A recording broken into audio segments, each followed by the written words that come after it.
तर बघा मित्रांनो, देवेंद्र फडणवीस मुख्यमंत्री यांनी शेती संदर्भात शेतकऱ्यांना एक आनंदाची बातमी सांगितलेली आहे की जसं बदलत्या हवामानानुसार हे शेतीचं भरपूरसं नुकसान शेतकऱ्यांचं होत आहे, परंतु शेतकऱ्यांचं ज्या हवामानामुळे जे नुकसान होत आहे तर त्या संदर्भात मुख्यमंत्री देवेंद्र फडणवीस यांनी शेतकऱ्यांना एक बातमी सांगितली आहे की त्यांनी एक काम करायचं, जर की तुमचं नुकसान होत असेल तर त्यांनी शेतकऱ्यांना इथे काय करायला सांगितलं आहे ते तुम्हाला व्हिडिओमध्ये तर सांगितलं जाणार आहे, परंतु तुम्ही जर चॅनलवर पहिल्यांदा आला असाल तर तुम्हाला चॅनलला सबस्क्राइब करून बेल नोटिफिकेशनला प्रेस करून ठेवणे गरजेचे असणार आहे, तरच तुमच्याकडे हर एक व्हिडिओची न्यू आणि महत्त्वपूर्ण नोटिफिकेशन येत राहील मित्रांनो.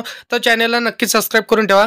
तर बघा, जे बदलत्या हवामानामुळे शेतकऱ्यांचं जे शेतीच्या पिकासंदर्भात जे नुकसान होत आहे तर त्या नुकसानाची भरपाई कशी होण्यासाठी हे शेतकऱ्यांना आश्वासन आणि एक उपाय सांगितला आहे मुख्यमंत्री देवेंद्र फडणवीस यांनी. परंतु शेतकऱ्यांना जर माहिती नसेल तर त्यांनी हा व्हिडिओ नक्कीच बघावा लागणार आहे, कारण की जो उपाय मुख्यमंत्र्यांनी सांगितला आहे तो तुम्हाला लाईव्ह करायचा आहे की जेणेकरून तुमचं जर नुकसान होत असेल आणि बदलत्या हवामानानुसार तुमच्या पिकाचं जर नुकसान होत असेल तर तुम्हाला ते काम करून घ्यायचं आहे, जेणेकरून तुम्हाला पिकाच्या नुकसानीचे पैसे मिळतील. तर त्यासाठी तुम्हाला काय करावं लागणार आहे, तर मुख्यमंत्र्यांनी लाईव्ह हे तुम्हाला माहिती सांगितलेली आहे, तर तुम्हाला त्याचप्रमाणे ते माहिती ऐकायची आहे आणि तशाच प्रकारे तुम्हाला करायचं आहे. परंतु ते माहिती काय असणार आहे तर ते समोर तुम्हाला व्हिडिओमध्ये सांगितलं जाणार आहे. तर तुम्ही चॅनलवर पहिल्यांदा आला असाल तर चॅनलला सबस्क्राइब नक्की करून ठेवा मित्रांनो, कारण की अशीच महत्त्वपूर्ण माहिती तुम्हाला पाहायला मिळणार आहे. तर बघा, मुख्यमंत्र्यांनी तुम्हाला काय सांगितलेलं आहे. नमस्कार. सध्या शेतीला भेडसावणाऱ्या अनेक समस्यांमध्ये बदलत्या हवामानाचे शेती क्षेत्रावर होणारे दुष्परिणाम ही मोठी समस्या होऊन बसली आहे. आपल्या राज्यातील बहुतांशी शेती ही पावसाच्या पाण्यावर अवलंबून असल्याने पावसाचे आगमन, प्रमाण आणि निर्गमन हे सारे शेतीच्या उत्पादकतेवर परिणाम करतात. कधी उशिरा येणारा पाऊस, मध्येच पडणारा मोठा खंड, अचानक कोसळणारा पाऊस, अवकाळी लवकरच जाणारा पाऊस या लहरीपणामुळे शेतकऱ्यांना पिकाचे नियोजन करणे अवघड होऊन बसते आहे.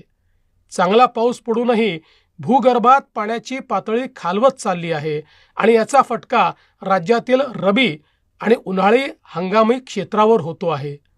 पावसाच्या लहरीपणासोबत वाढते तापमान आणि वारंवार केली जाणारी मातीची हलवाहलव ही सुपीक जमिनीची धूप होण्यास कारणीभूत होते आहे. परिणामी जमिनीतील सेंद्रिय कर्बाचे प्रमाण देखील कमी होत चालले असून जिथे किमान 1% सेंद्रिय कर्ब पाहिजे तिथे तो आता 0.5% आसपास खाली आलेला आहे.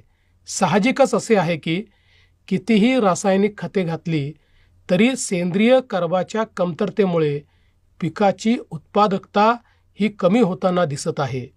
म्हणून शेतीच्या पाण्याचा आणि जमिनीच्या आरोग्याचा प्रश्न मूलभूत मानून नानाजी देशमुख कृषी संजीवनी प्रकल्पाच्या या दुसऱ्या टप्प्यात काम करण्यात येते आहे. माती आणि पाण्याच्या संवर्धनासाठी मोठ्या प्रमाणात मृदू व जलसंधारणाची कामे हाती घेण्यात येणार आहेत. पण आमची अपेक्षा आहे की जलसंधारणासाठी गावातील युवक युवतींनी मोठी चळवळ उभी केली पाहिजे. हवामान बदलास सामोरे जाण्यासाठी जे नवीन तंत्रज्ञान शेतकऱ्यांना अवगत करण्याची आवश्यकता आहे ते या प्रकल्पाच्या माध्यमातून शेतकऱ्यांपर्यंत पोहोचवण्यात येते आहे. पाण्याचा साठा करण्यासाठी शेततळे असो, पाण्याच्या कार्यक्षम वापरासाठी ठिबक तुषार सिंचन पद्धतीचा अवलंब असो, फळझाडांची लागवड किंवा बदलत्या हवामानात तग धरणाऱ्या बियाण्यांचे उत्पादन असो, शेतकरी बांधव सरकारच्या या प्रयत्नाला अतिशय चांगला प्रतिसाद देतील अशी अपेक्षा आहे. याबरोबरच शेतीमधील खर्च कमी करण्यासाठी संवर्धित शेती आणि नैसर्गिक शेती पद्धतीचा अवलंब करण्यास भर देण्यात येतो आहे. मला सांगताना आनंद वाटतो की गटशेतीच्या माध्यमातून अनेक गटांनी अतिशय मोठं काम केलेलं आहे. तसंच काम आता आपल्याला पुढे न्यायचं आहे. तंत्रज्ञान वापरावर भर, शेती आधारित व्यवसायांना अर्थसहाय्य, शेतीत आत्मनिर्भरता असे अनेक उपक्रम यात आहेत. पण हे सर्व करण्यासाठी आपल्या गावाची ग्राम कृषी विकास समिती क्रियाशील असणे हे आवश्यक आहे. पुढच्या 6 वर्षाचा आराखडा तयार करा आणि जोमाने कामाला लागा. आपल्या गावाचे सूक्ष्म नियोजन करण्यासाठी कृषी विभागाचे सर्व अधिकारी आणि क्षेत्रीय पातळीवरील कृषी सहाय्यक आपल्याला मदत करतील. प्रत्येक गावामध्ये शिवार फेरी करून गावनिहाय शाश्वत विकास आराखडा तयार करा, हेच माझे या निमित्ताने आपल्या सर्वांना आवाहन आहे. मला आपल्याला लक्षात आणून द्यायचं आहे की ही योजना साधी योजना नाही आहे. शेतीतली गुंतवणूक वाढवण्याची योजना आहे. ही योजना तयार करताना 2018 पूर्वी देखील अनेक बैठका जागतिक बँकेसोबत झाल्या आणि त्यातून अतिशय वैज्ञानिक पद्धतीनं ही योजना तयार करण्यात आलेली आहे.